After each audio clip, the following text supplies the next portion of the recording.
Le rêve du pauvre pêcheur. Il y avait un jour en Orient un pauvre pêcheur qui vivait au bord de la mer avec sa femme et ses enfants. Il habitait une vieille maison qui lui venait de sa famille. C'était une grande maison carrée avec une cour carrée et au milieu de la cour carrée, il y avait un figuier, un très vieux figuier. Et tous les jours, quand il revenait de la pêche, il s'allongeait sous son figuier et sur la racine qui lui servait d'oreiller, il faisait la sieste. Car tous les matins, il partait très tôt avec sa barque et jetait ses filets au large. Il priait toujours avant de les jeter en disant « Je jette mes filets sur ma chance. » Et hop, il lançait ses filets. 3 fois, il jetait ses filets sur sa chance. Puis, il rentrait à la maison pour ne pas offenser Dieu. Pourtant, sa chance, c'était du menu fretin, des poissons minuscules qui ne valaient 3 fois rien. Parfois, il remontait même des carcasses, des vieilles godasses qui déchiraient ses filets. Alors, il rentrait à la maison et achetait en soupirant le pain de la misère pour nourrir sa femme et ses enfants. Après manger, il se couchait sous le figuier, posait sa tête sur la racine qui lui servait d'oreiller et s'endormait. Or, chaque fois qu'il s'endormait sous son figuier, il faisait un rêve, toujours le même. Et le rêve lui disait « Va au Caire, la fortune s'y attend.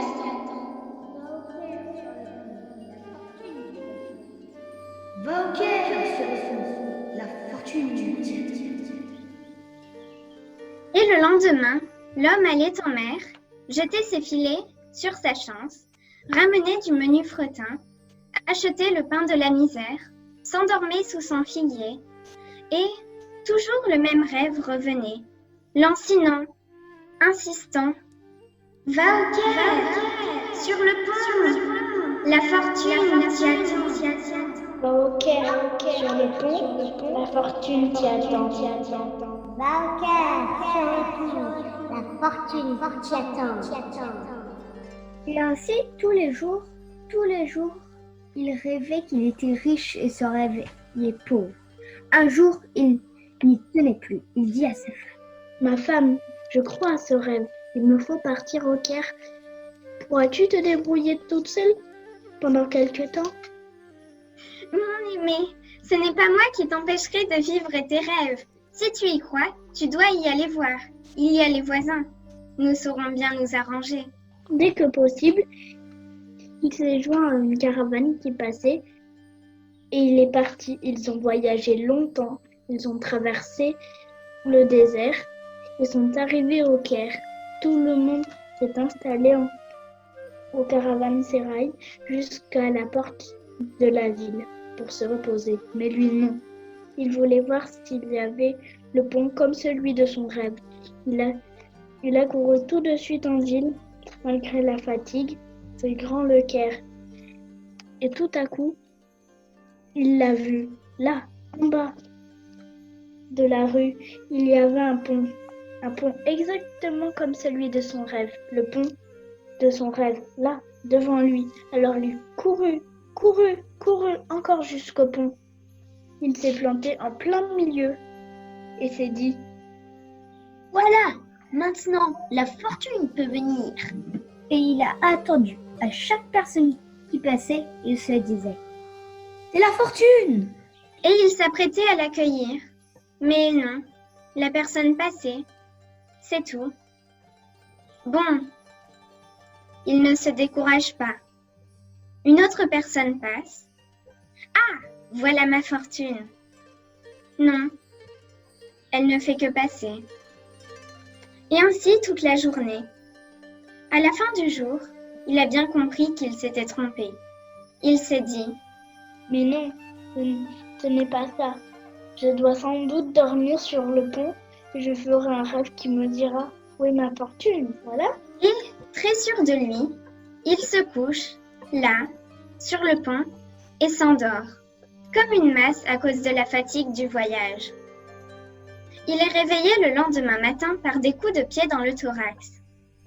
Il se lève en sursaut et se trouve nez à nez avec un gigantesque garde qui lui crie « Il est interdit de dormir sur le pont. C'est à l'aide pour le vagabondage. et il s'est retrouvé dans les prisons du Caire. Elles sont terribles, ces prisons. Alors lui, affolé, il s'est mis à hurler sans cesse jour et nuit. Je veux un jugement! Je veux un jugement! Tellement qu'il l'a obtenu. Dans la salle du tribunal, le juge lit son dossier, finalement lui demande: Je vois que tu as une famille et un métier au loin. Pourquoi es-tu venu ici pour te retrouver vagabond? Dis-moi. Et le pêcheur, plein de dignité, a pensé qu'il n'avait rien à perdre à dire la vérité. J'ai cru à un rêve. Tous les jours, quand je dormais, un rêve me disait: va au Caire sur le pont. La fortune t'y attend. J'y ai cru, juge, et je suis venu. Voilà tout. Pauvre type, mais vraiment quel naïf tu fais. Mais enfin, sois un peu raisonnable. On dit songe, mensonge, les songes sont des fantaisies. On fait tous des rêves. Et alors, tout cela, c'est de la superstition. Tiens, moi par exemple, quand un avocat parle trop longtemps ici, au tribunal, je m'endors, eh bien je fais toujours le même rêve. Je rêve d'une maison carrée avec une cour carrée. Au milieu de cette cour carrée, il y a un figuier avec une racine qui peut servir d'oreiller. Eh bien, je rêve que si je creuse sous cette racine, exactement, je trouverai un trésor. Et tu crois que je suis assez fou pour aller courir le monde chercher cette maison et son arbre, pauvre type? Ah, pauvre type, tu es trop naïf, tiens. Tu me fais pitié, tiens, allez, paye seulement 10 dinars d'amende, pauvre type. Le pêcheur est allé serrer le juge dans ses bras et il lui a dit: Merci, juge, merci.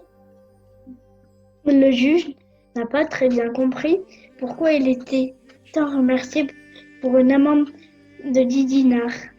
Le pêcheur est rentré chez lui. L'histoire dit que le désert a comme coulé sous ses pieds.